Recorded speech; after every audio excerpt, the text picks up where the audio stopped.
buenos días, primero que todo a las víctimas que nos acompañan, que como lo dijo aquí nuestro querido amigo Lucas, son la razón de ser de estas instituciones de justicia transicional.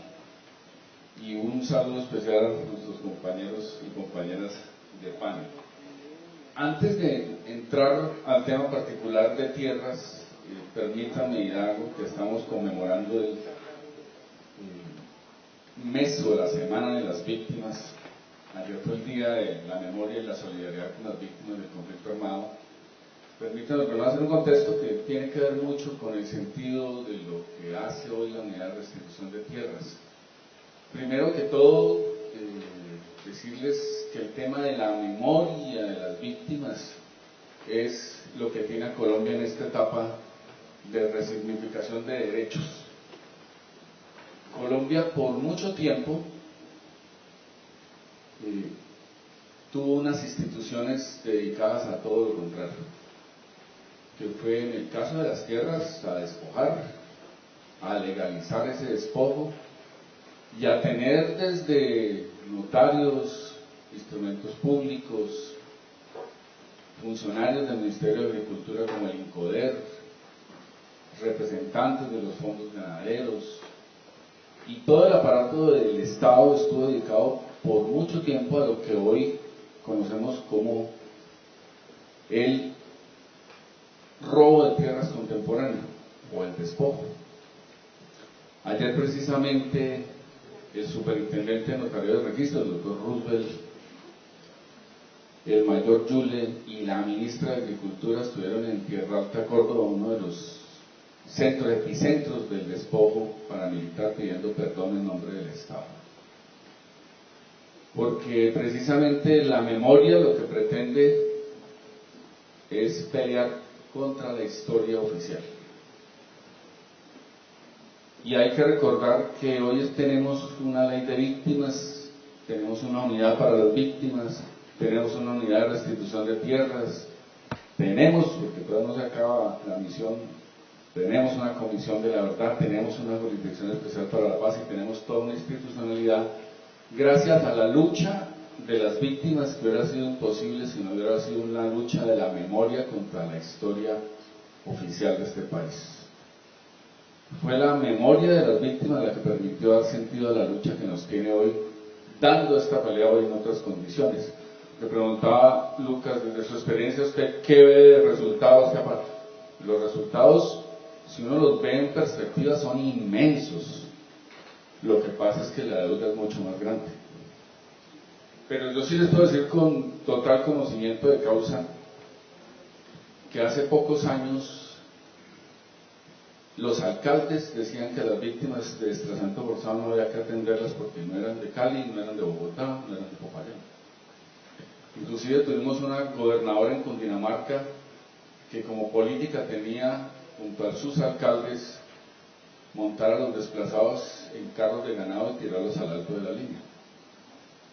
En ese momento una denuncia de CODES, precisamente, por una denuncia de CODES, la Corte condenó a esa gobernadora a hacer un curso de derechos humanos, y estamos hablando de hace poquitos años.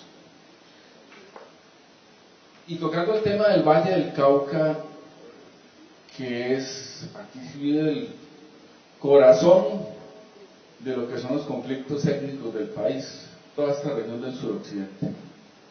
Y tocando el Valle del Cauca, para poner un pequeño ejemplo, permítanme recordar que hace muy poco tiempo, año 1979, en el año 1979, la Sala Constitucional del Consejo de Estado, porque no había Corte Constitucional, estaba definiendo si las comunidades indígenas eran seres inteligentes o no. Y ganó que sí por un voto, año 1979. Poquito antes, año 1976, hubo un famoso caso de unos indígenas Wiwa en las zonas de los Llanos Orientales, que unos colonos invitaron a un almuerzo, era un engaño, 17, 19, no recuerdo el número, padre, ellos, la mayoría niños y niñas huihuas, fueron invitados a almorzar, los colonos salieron con machetes y garrotes y los asesinaron. Hay una crónica maravillosa de ese tema, maravillosa en el sentido de la valentía que tuvo en ese momento Daniel Samper Pizano, la pueden encontrar en internet. Pero lo curioso de este hecho es que cuando van al juicio penal por el asesinato de los indígenas, la defensa jurídica es que en esa zona la caza de indígenas era una práctica regular y normal. Entonces, eso nos sirve de antecedente frente a muchas otras cosas, como las comunidades indígenas de Colombia, especialmente de esta zona del suroccidente, sufrieron toda una serie de exclusiones, de violencias, lo que llegó hasta el año 1984, cuando asesinan al padre Álvaro Cuesta de Toribio. Y esa es la gota que rebasa el vaso y deciden conformar el movimiento Quintilá. Por el lado de los afrodescendientes, pues la historia no es menos cruel y dolorosa. Recordemos que la esclavitud fue una ley de la República y que todos los vejámenes que han sufrido los afrodescendientes durante todo este tiempo hace que hoy las víctimas indígenas y las víctimas afrodescendientes cargan una memoria que se tiene que oponer a la historia oficial. Por eso tenemos unos decretos ley étnicos exclusivamente para ellos. Decretos que en su cumplimiento tenemos un reto muy importante, doctora Patricia, porque son los que más incumplidos están. Pero las víctimas indígenas y afrodescendientes han tenido que luchar con toda esa historia oficial que hasta hace poco y en muchos lugares le siguen poniendo que lo que hubo aquí fue un descubrimiento y no una conquista, una invasión. Y le siguen imponiendo que en los colegios tengan que celebrar el Día del Idioma, donde ese día les destruyeron sus lenguas. Y ese día dicen que tienen que celebrar el Día de la Raza, porque la historia oficial lo dice así, cuando en su memoria saben que lo que hubo una destrucción de etnias y de culturas. Entonces la memoria de las víctimas y el día de ayer, y aquí en el Valle que han decidido que esto sea un mes entero, lo cual me parece maravilloso, es de la mayor trascendencia para la paz de este país. Porque lastimosamente en las ciudades nos olvidamos que hay cerca de 8 millones de personas desplazadas. O sea, ¿qué tuvo que pasar en Colombia para que sacáramos a 8 millones de personas de sus hogares? ¿Dónde estaba la gobernación? ¿Dónde estaba la Defensoría del Pueblo, la Procuraduría, la Fiscalía? ¿Dónde estaba el Estado colombiano mientras sacaban a la fuerza con masacres, con violencia sexual, con amenazas a las víctimas de sus territorios? ¿Dónde estaba el Estado, y algo que ha sufrido mucho la sociedad caleña, mientras secuestraban a los y las caleñas? ¿Dónde estaba el Estado mientras en Colombia desaparecían a más de 100.000 personas? Ustedes cogen todas las dictaduras del Cono Sur, donde ha habido un escándalo histórico por la desaparición, y la suman y no les dan los grados de desaparecidos que hay en Colombia. Por eso la ley de víctimas no solo habla de que hay que hacer memoria de lo que le pasó a las víctimas, sino que habla que los funcionarios públicos no somos solidarios con las víctimas, somos responsables, porque es por culpa del Estado, sea por omisión, por no cuidar a las personas, que hay víctimas, o por acción, como los casos deplorables de falsos positivos, que el Estado tiene que responder y reparar a las víctimas. Ese ha sido o es el gran empeño que tiene el gobierno del presidente Gustavo Petro, y es el mensaje que nos da a todas las instituciones. Aquí, primero que todo, antes que nada, cuando hablemos de paz, hablemos de reparar a las víctimas y empeñémonos en eso.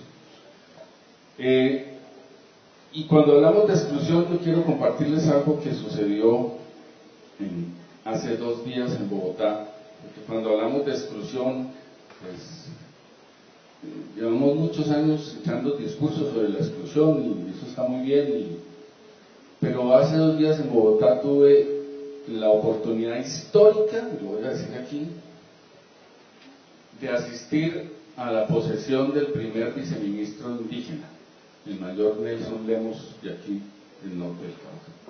El primer viceministro indígena de la historia del país, que además fue posesionada por la ministra y vicepresidenta Francia Márquez, una mujer negra del norte del Cauca, venía de una vereda, de una familia totalmente humilde. Y lo quiero poner sobre la mesa porque es que la importancia que tiene para las niñas de Agua Blanca, para las niñas de Buenaventura, para las niñas negras que han venido de una historia de humillación, de una historia de decirles que son inferiores, de una historia de vejámenes, ver hoy que una, voy a hablarlo así con todo respeto, una negra como ellas que viene del lugar más humilde, es la vicepresidenta, la ministra, eso rompió en dos la historia de este país. Y que esa vicepresidenta ministra esté posesionando a un viceministro indígena, ustedes no saben lo que se va a significar para este país. Eso rompió en dos la historia del país ya. Ese solo hecho hace 2 días, para mí, padre y todos, valió la pena este gobierno. Me concentro así en el tema de tierras porque me desvío por la emocionalidad del día de víctimas. En el tema de despojo, muy rápidamente, me estoy tomando mucho tiempo. Como les decía, venimos de un periodo muy complejo también, en donde se hizo una contrarreforma agraria y las instituciones del Estado se dedicaron a legalizar el despojo. Inclusive tuvimos una ley que tumbó la Corte Constitucional, un estatuto rural que estaba dado para legalizar el despojo de los campesinos. Hoy estamos haciendo esfuerzos inmensos. Les comparto simplemente 4 muy rápidamente. Primero, teníamos unos obstáculos grandísimos para que las víctimas registraran sus bienes. La institución parecía creada para que no se pudieran registrar. Por eso en este periodo que lleva el mayor Yule y el presidente Petro, y en este periodo que es 1 año y unos meses, ya duplicamos la historia de registro de bienes, de propiedades de las víctimas en el registro de despojo. Ya lo duplicamos en la historia de toda la institución. Hoy tenemos más bienes registrados.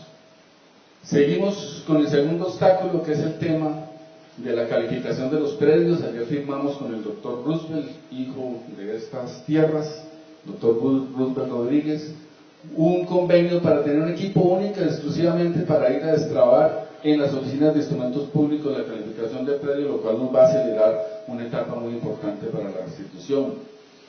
Tercero, tenemos en los procesos judiciales unas demoras inmensas, procesos complicados.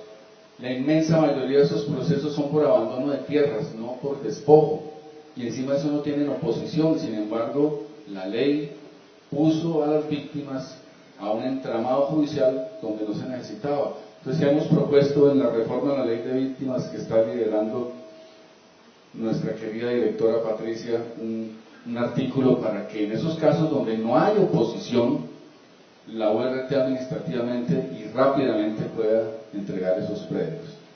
Y cuarto y último, frente también a todas las demoras de estos procesos que son de 10, 12 o más años, hemos presentado ante el presidente de la República, el cual ya ha aceptado como sector de agricultura, que encabeza la ministra Jennifer Mujica y el mayor Yule, un decreto para que las víctimas aún se encuentran en etapa administrativa, nomás hayan registrado bien o ya hayan empezado la etapa judicial, sean reparadas tempranamente vía la reforma agraria. Quiere decir que la Agencia Nacional de Tierra les da un bien equivalente al que les quitaron ya mismo si se aprueba el decreto, y cuando salga el proceso en 10, 12 años, ese bien pasará a la Agencia Nacional de Tierras para seguir haciendo reforma agraria.